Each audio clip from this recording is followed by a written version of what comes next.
Hi అండి. అందరికీ నమస్కారం. Welcome to my channel. ఈ వీడియోలో ముగిసిన ఉద్యోగులతో భేటీ అండి.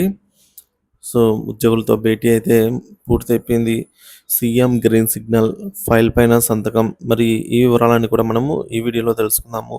వీడియోనైతే ఎక్కడే కానీ స్కిప్ చేయకుండా ఎండ్ వరకు చూడనప్పుడే ఇన్ఫర్మేషన్ పూర్తిగా అర్థమవుతుంది.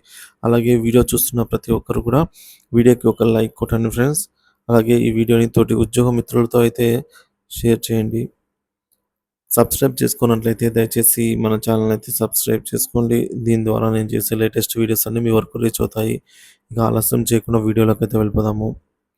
ఫ్రెండ్స్, ఇక వివరాల్లోకి వచ్చినట్లయితే ప్రజల అవసరాలకు అనుగుణంగా ఆర్టీసీ నూతన బస్సుల కొనుగోలు చేయాలని ముఖ్యమంత్రి రేవంత్ రెడ్డి గారైతే అధికారులను ఆదేశించారన్నమాట. పెరిగిన ధరల పెరిగిన అవసరాలు, నూతన మార్గాలను అందుకునేందుకు ప్రతిపాదిక చేసుకోవాలని అయితే సూచించారు. ఈ మేరకు మహిళలకు ఉచిత బస్సు సౌకర్యం, ఆర్టీసీ కార్యకలాపాలపై అయితే ముఖ్యమంత్రి సమీక్షించి పలు సూచనలు అయితే చేశారు. ఈ సమావేశంలో రవాణా శాఖ మంత్రి పొన్నం ప్రభాకర్ గారు, ప్రధాన కార్యదర్శి శాంతికుమార్ గారు, ఇతర ఉన్నతాధికారులు అయితే పాల్గొనడం జరిగింది. ఇకపోతే మహాలక్ష్మి పథకం అండి. మహిళలు వినియోగించుకుంటున్న తీరుపై ముఖ్యమంత్రి ఆరా తీశారు. మహాలక్ష్మి పథకం అద్భుతమైన ఫలితాలను ఇస్తుందని అధికారులు అయితే వివరించారు.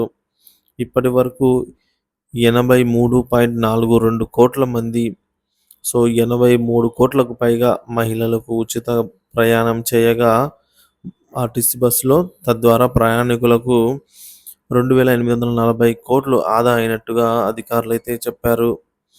ఆర్టీసీకి చెందిన 7,272 బస్సుల్లో మహాలక్ష్మి పథకం వర్తిస్తుండగా ఈ పథకం ప్రారంభమైన తర్వాత వివిధ జిల్లాల్లోంచి హైదరాబాద్లోని హాస్పిటల్స్కు వస్తున్న మహిళల సంఖ్య పెరిగినట్టు అధికారులు అయితే వివరించడం జరిగింది.